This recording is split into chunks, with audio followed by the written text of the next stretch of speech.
Selamat pagi, saudara-saudariku yang terkasih dalam Yesus Kristus. Kita berjumpa lagi dalam renungan harian Jalan Hidup Katolik. Hari Jumat setelah Rabu Abu, tanggal 4 Maret 2022. Selamat mengikuti. Spiritualitas atau religiusitas. Saudara-saudari yang dikasihi Tuhan, saat ini kita sudah kembali berada dalam masa Prapaskah, masa persiapan umat Kristen menyambut Hari Raya Paskah.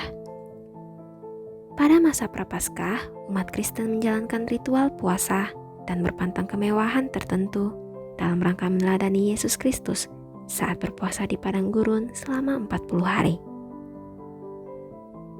Banyak umat Kristen juga menjalankan disiplin rohani Prapaskah, misalnya membaca renungan harian atau berdoa dengan berpedoman kepada kalender Prapaskah dengan tujuan mendekatkan diri kepada Allah. Umat Israel pada zaman dahulu pun demikian. Dalam bacaan pertama, kita melihat bahwa bangsa Yehuda merasa telah melakukan kehendak Allah. Mereka berusaha hidup saleh dan taat dengan melaksanakan ritual ibadah.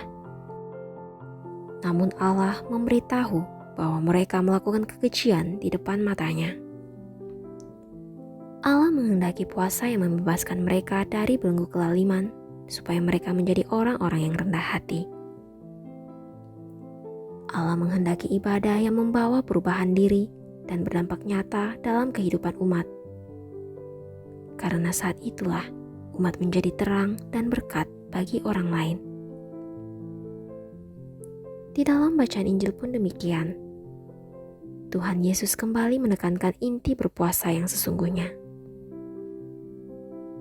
Murid-murid Yohanes dan orang Farisi hanya melihat bungkus luarnya saat bertanya kepada Yesus, "Mengapa kami dan orang-orang Farisi berpuasa, tetapi murid-murid-mu tidak?" Tuhan Yesus pun meluruskan pemahaman mereka tentang berpuasa. Puasa tidak sekedar tidak boleh makan ini atau itu. Namun puasa sejati adalah membuka hati untuk kehadiran Tuhan. Usaha kita untuk mendekatkan diri kepada Tuhan yang mengasihi kita. Puasa itu dilakukan ketika mempelai, yaitu Yesus Tuhan, tidak ada di hati mereka. Maka saat sang mempelai itu ada di tengah-tengah mereka, kasih dan sukacita ada di dalam hati, sehingga pada waktu itu mereka tidak berpuasa. Tetapi ketika hati kita jauh dari Tuhan, kita butuh berpuasa untuk mendekat kembali kepadanya. Berefleksi dari kedua bacaan tersebut, saya dan saudara diingatkan mengenai esensi puasa yang benar, di mana seharusnya memiliki makna ibadah yang sesungguhnya di dalam kehidupan rohani, dengan perilaku yang nyata di dalam kekudusan hidup setiap hari, seperti kehidupan rohani yang disebutkan di dalam kitab Yesaya pasal 58.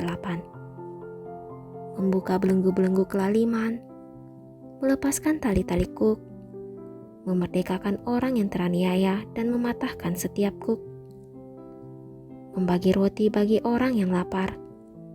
Terimalah orang-orang gelandangan di rumahmu. Berilah makanan kepada orang telanjang.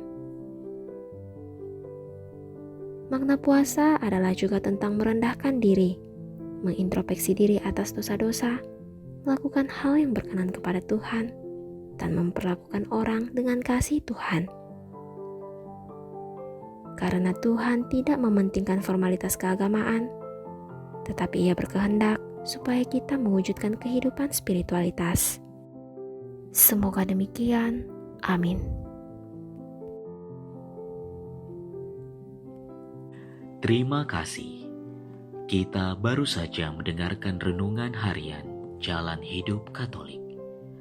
Semoga segala aktivitas kita hari ini mendapat bimbingan dan penyertaan Tuhan serta berkat Allah yang Maha Kuasa.